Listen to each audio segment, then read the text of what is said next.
Hello guys, this is Dr. Somalia Azad. We're going to cover the musculature on upper extremity. Today we're going to start from the shoulder all the way down to the hand part. The first one that we're going to start, which is covering over your shoulder, is very prominent musculature known as a deltoid muscle. If I remove this deltoid muscle, now it gives me a little bit more visualization for the other ones. This is the scapula that is sitting here, and you can see the spine of the scapula right there. Right on the upper part here, this is going to be the supraspinatus muscle. This muscle here is infraspinatus muscle. This one here is going to be the teres minor, and this one is teres major. As you come down on the arm, on the lateral part of the upper arm, this muscle is known as the brachialis. You go to the posterior part of the arm, then you got to be getting to the triceps. These are 1, 2, and 3 parts of the triceps brachii. Then you come to the medial part of the arm. You can see this muscle here known as the coracobrachialis. And ultimately in front of the arm, you have the biceps brachii. And this muscle here, which is covering the anterior part alongside of the subscapularis fossa, this muscle is known as subscapularis muscle. You come down alongside this part, then you will see that little opening here. This is known as the cubital fossa. That all the muscles that are located on the medial side considered to be the flexors, all the muscles along the lateral side considered to be extensors. So this is one way that you can distinguish it.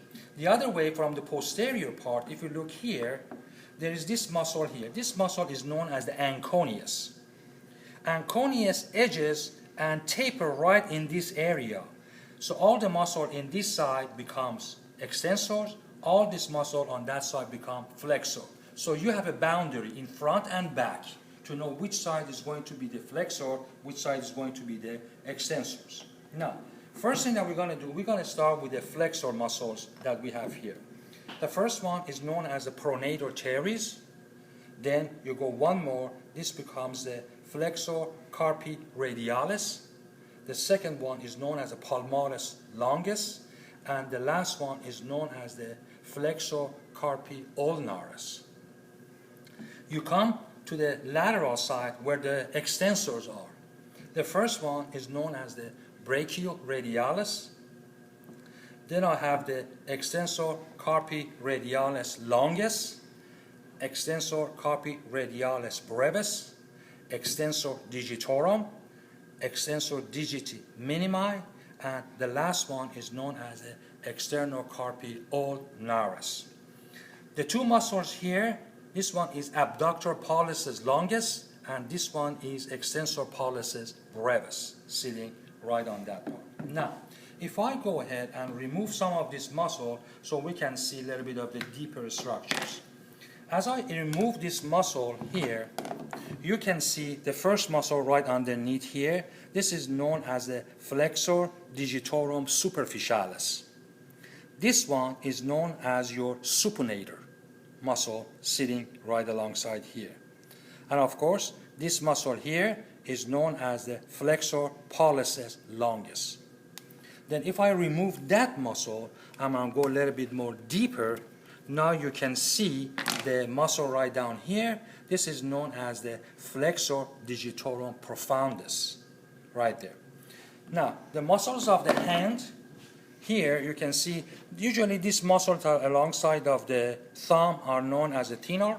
The one that are sitting on the medial side alongside of the little finger known as the hypothenar. You can see here, the first one here is known as the abductor pollicis brevis, or abductor pollicis.